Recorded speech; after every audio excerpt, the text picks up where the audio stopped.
অনেকেই বলে যে ভাই ৩ মাসের আগামা কি, বা অনেক সময় অনেকে জিজ্ঞেস করে যে ভাই আমার দালালে আমারে বলছে ৩ মাসের জন্য মানে আকামা করে দিবা, বাকি মানে সে চাকরি খুঁজে নিবে আর কি এর সময়ের মধ্যে, অথবা সে কোম্পানিতে আপনার কাফালা করাই দিব আর কি। তো এইভাবে পইলে লোক আইনেই কিন্তু পরবর্তীতে মনে করেন অনেক ধরনের মানে বিপদের মধ্যে ফেলাই দেয় আর কি। তো ভাই যারা মনে করেন জানেন না তাদের জন্য বলতে চাই ভাই, মানে সে যেইটা বলে আর কি সেটা ৩ মাসের আকামা না আর কি।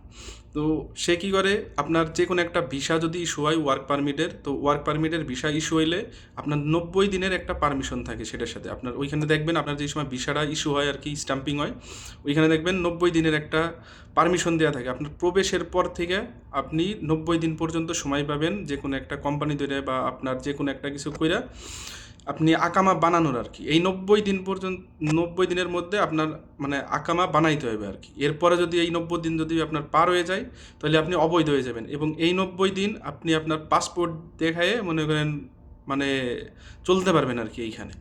তো অনেকেই বলে যে মানে ৩ মাসের আকামা করে দিব। তো এই জিনিসটা ভাই মানে সম্পূর্ণই আর কি ভুয়া আর কি।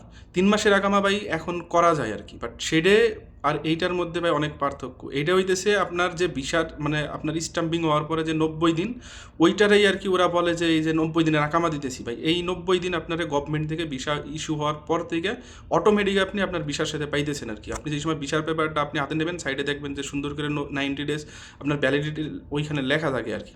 তো আপনি যদি নতুন করে আকামা করতে চান তখন আর কি আপনার পুরো আইডি কার্ড এইখান থেকে একটা দিবে। ওইটা 3 মাসেরও করা যায়, 6 মাসেরও করা যায়, 1 বছরের করা যায়, 2 বছরের করা যায়, 3 বছরের করা যায়। আগে শুধুমাত্র সম্ভবত 1 বছরের জন্য করা যাইতো, বাট বর্তমানে আপনার 3 বছর পর্যন্ত সম্ভবত মানে আপনার লং টাইম পর্যন্ত মানে 3 মাস থেকে শুরু করে মানে বিভিন্ন পর্যায়ে আপনার করা যায় আর কি।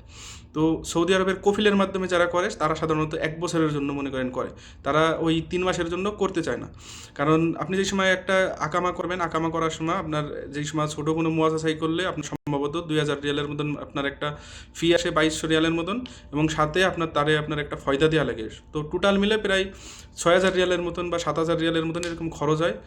তো সেই ক্ষেত্রে আপনার যে কফিল আছে ও কোনো সময় চায় না যে আপনি 3 মাসের জন্য আপনার এই 1000 বা 2000 রিয়াল দিয়ে আপনার মনে করেন করে দিব। সে যেই সময় আপনার আকামাটা করে দেয় সে 1 বছরের জন্যই আপনার করে দেয় আর কি।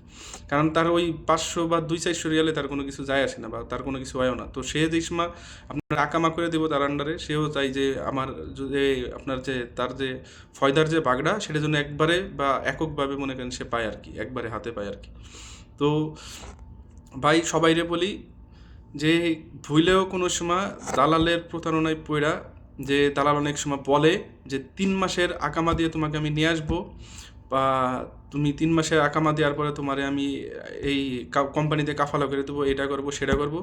ভাই যদি পুরাতন, আপনি যদি পুরাতন লোক হন, যদি আপনার ভালো কোনো দক্ষতা থাকে এবং আপনার যদি ওইরকম ভালো লবিং থাকে, আপনার শুধু কাজ জানলেই হবে না ভাই, এই দেশের ভাষা জানা লাগবে, বা আপনার মনে করেন চাল চলন সব কিছু জানা লাগবে, এবং এইখানে পরিচিত এরকম অনেক লোক থাকা লাগবে যারা মনে করেন একজনের কাছে মিস হইলো, আপনি দ্বিতীয় জনের কাছে আপনি যদি চাকরি চান যে তারা আপনার চাকরিটা ম্যানেজ করে দিতে পারবো। তো এরকম যদি লোক থাকে তাহলে আপনি এই রিস্ক নিয়ে আসতে পারেন। বাট আপনি যদি মনে করেন 3 মাসের আকামা কম টাকা খরচ হইব এই চিন্তা করে যদি আসেন, আপনি ভাই পরবর্তীতে কিন্তু বড় ধরনের বিপদের মধ্যে পড়বেন ভাই। তো সবাই ভাই সচেতন হবেন এবং ভালোভাবে থাকবেন, দোয়া করবেন।